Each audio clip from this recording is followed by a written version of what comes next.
February 15th, 2003, Antwerp, Belgium. Inside one of the most secure vaults in the world, something unthinkable had just happened. No alarms went off, no guards heard a thing, but when investigators opened the vault that morning, they found chaos. Over 100 safe deposit boxes had been broken into. Millions in diamonds, gold, and cash gone. But this was no ordinary robbery.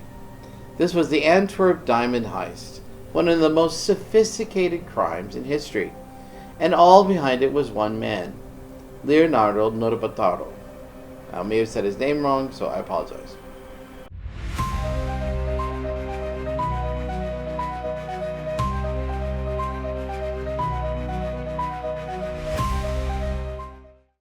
Hey guys, welcome back to Daniel Tells Stories, where we dive into the craziest true crime cases, survival stories, and unbelievable life mysteries from around the world. If you love hearing these stories that keep you on the edge of your seat, make sure you hit that subscribe button, drop a like, and share the video. Because today we're going to go back to the early 2000s to uncover how Leonardo and his crew pulled off what many call the heist of the century. Let's rewind to 2000. Leonardo Norbataro was an experienced Italian thief who had just rented a small office inside the Antwerp Diamond District, a massive building at 911 Schouwstraat, right in the heart of Antwerp's famous Diamond District. But why an office? Because it came with something priceless, a key card to the safe deposit box inside the vault. This allowed him to enter the building without suspicion. For 2 years, Leonardo visited the Diamond Center regularly, blending in with the merchants and the security staff. But behind the scene, he was planning something big.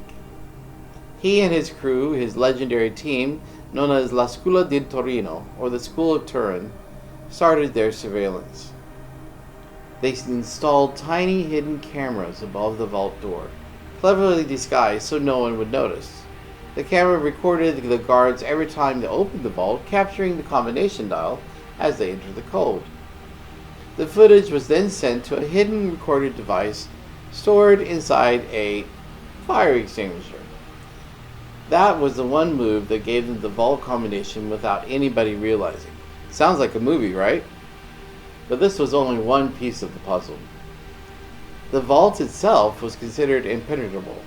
It had a magnetic lock that would trigger an alarm if the field was broken, a heat and motion sensor that would detect intruders, infrared sensor inside the room, a light sensor that would alert if the lights were turned on when they should not be turned on, and a day gate, a steel barrier in front of the safe deposit boxes.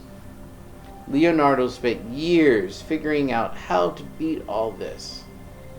In early February 2003, before the heist, he visited the vault under the guise of a routine trip to his box. While inside, he discreetly sprayed hairspray on the thermal motion sensor, which blinded it temporarily, just long enough for them to later work without setting off the alarms.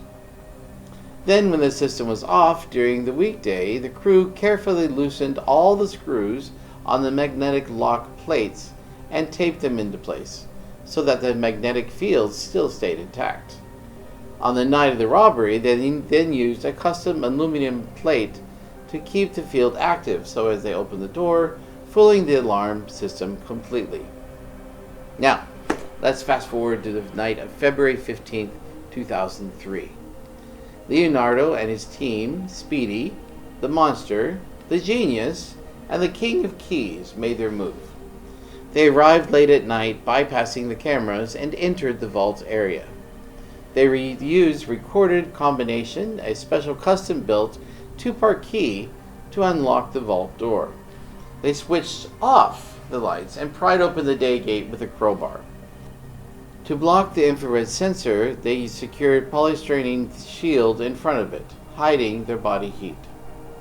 They even put tape over the light sensor on the ceiling so that they could work with the lights on without triggering the alarm. And then they got to work.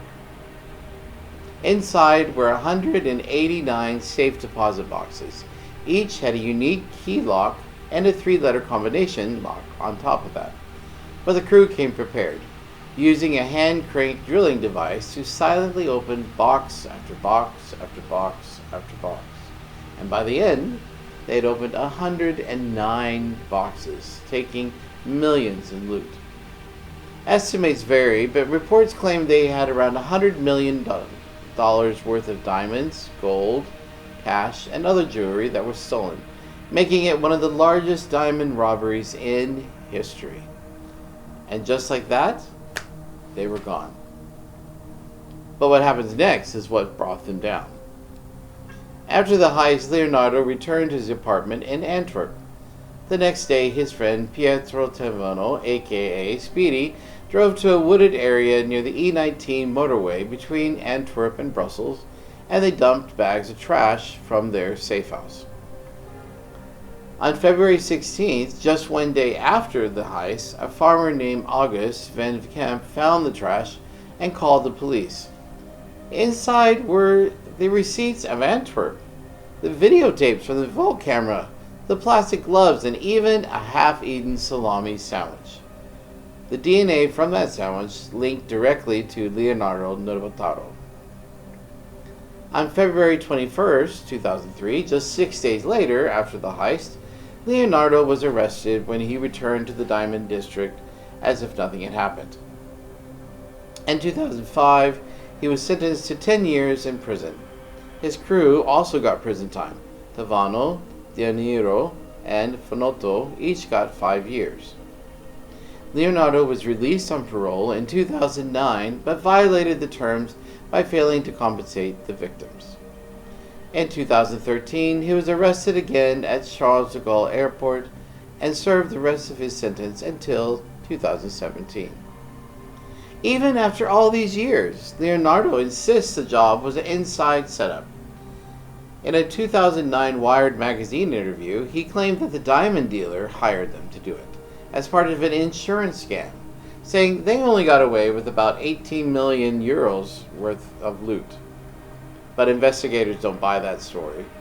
But this still adds more mystery to this already legendary and incredible heist.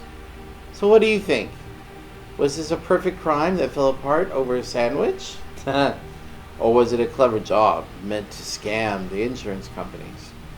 Let me know your thoughts in the comments. I do read every single one.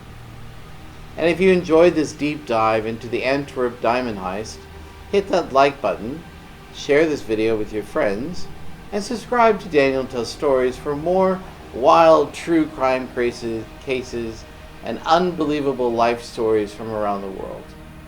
Thanks for watching, and until next time, stay curious, stay safe.